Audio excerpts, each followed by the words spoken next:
Hi, hey, welcome to this chapter 16 snippet. We are going to go over how to create a cash flow statement from the given information of a comparative balance sheet and an income statement. I'm going to create the cash flow statement over here. I'm looking up on my TV, so I'm not looking at the camera right now. So I'm using Excel here, and it's nice when you have Excel because you can just come over here and just, beg, borrow, and steal. Um, and these are some old problems that I used to use for classes. All right, let's see. We're going to start off. Remember, OIF, Operation Iraqi Freedom, operating activities, investing activities, financing activities. So let's go ahead and start off with our operating activities.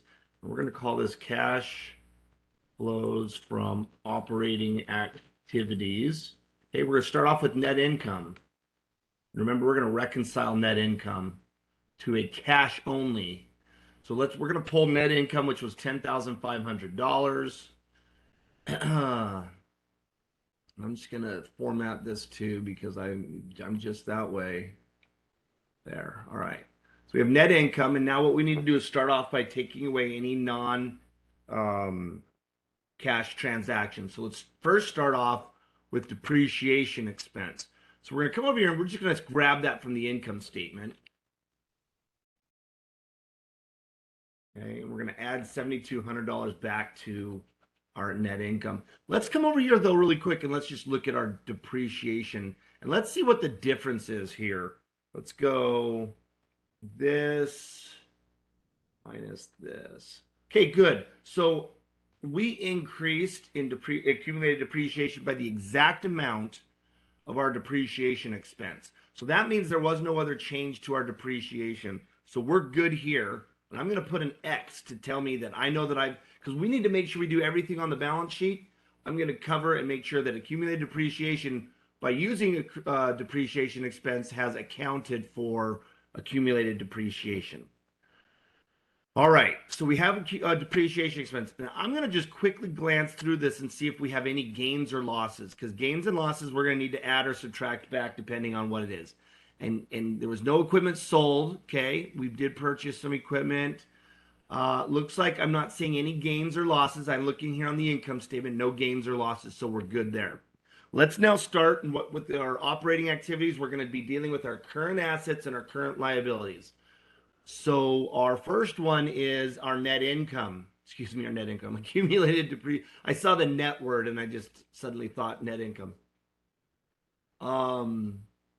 This minus this. So it looks like we decreased in our accounts receivable. So a decrease in accounts receivable is going to be an increase to net income.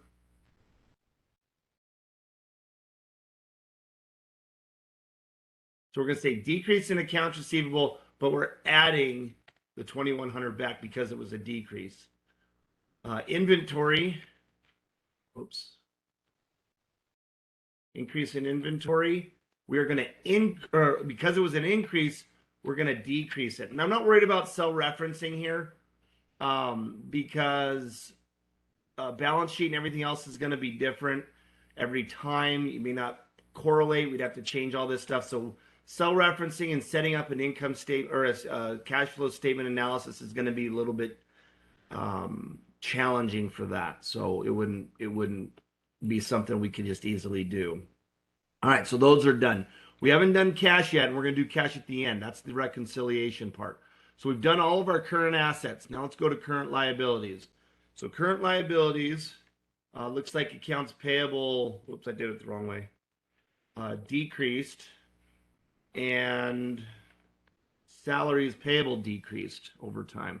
So we're going to go decrease in accounts payable and decrease in salaries payable. All right, so we have, because it's a decrease in the current liabilities, it's going to be a decrease to net income, and they're both, so there we go. So these are what we need to do, okay? Remember what I just did? If it decreases, if our current asset decreases, it'll be an increase to net income. If our current asset increases, it'll be a decrease to net income. If our current liabilities decreases, it'll be a decrease to net income.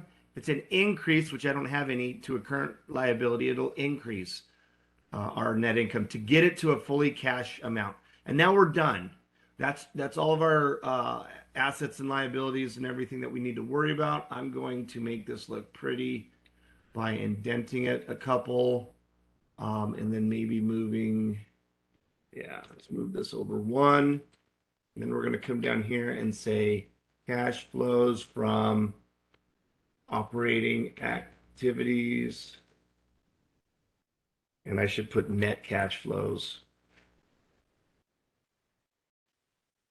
So we had a net cash flows from operating activities as a decrease.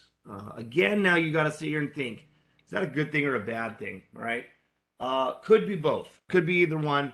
Initially, though, it's a red flag. You did not have enough of your operating activities to cover your operating expenses. So you're going to need to fund your company some other way. So what happened? All right, let's look at that. Okay, let's look at our cash flows. What's next? Operation Iraqi Freedom, operating investing activities. So we're going to go cash flows from investing activities. I think I spelled that right. And let's go ahead and look at this. All right, our equipment. All right, what did our equipment do?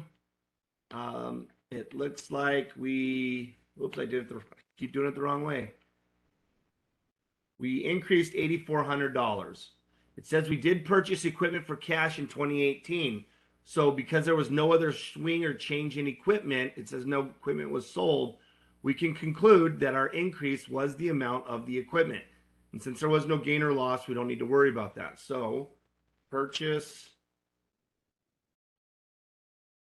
P-U-R-C-H-A-S-E, purchase equipment. So we're going to have a decline in cash of $8,400. Let's go ahead and check this off. And that is it.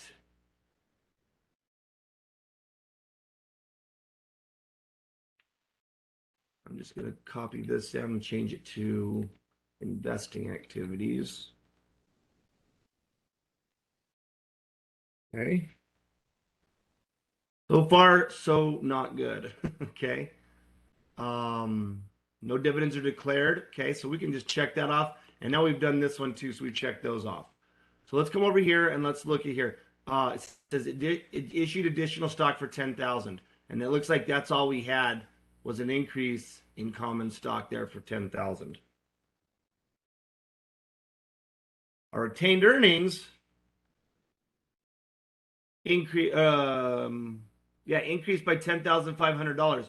That's our net income. So there was no other impact to retained earnings other than net income, which we already indicated. So we're going to just stick with this 10,000.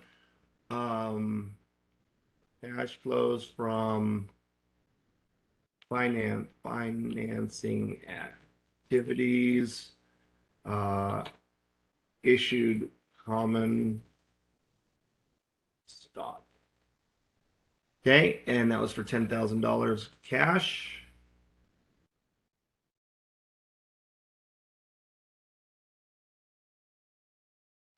Let's go and do our thing, make it look pretty. And cash flows from financing. So we got $10,000 cash from financing activities. Good. So here we're done. Okay. So we're going to go total net cash flows. We're going to sum up both of these, all three of these. So it looks like we should have gone down $150. We're going to start here with beginning cash balance, ending cash balance. I'll link it here just for the sake of time. Beginning cash balance was this. And then our ending cash balance, let's sum these up. should be the same, 30,400, 30,400. So we're good. Okay, that's how the cash flow statement goes. Hopefully you guys have any questions, please let me know. It's helpful to put these X's next to them or check marks or something once you've done them so you don't do them twice or you don't forget something. Remember, all we're pulling from the income statement is the net income and the depreciation expense. Other than that, we don't care. Let's see. And then we did cash at the end. So we've done every single one of these, so we're covered there. All right. Good job, guys. If you have any questions, please get a hold of me. Let me know, and we'll see you in other problems.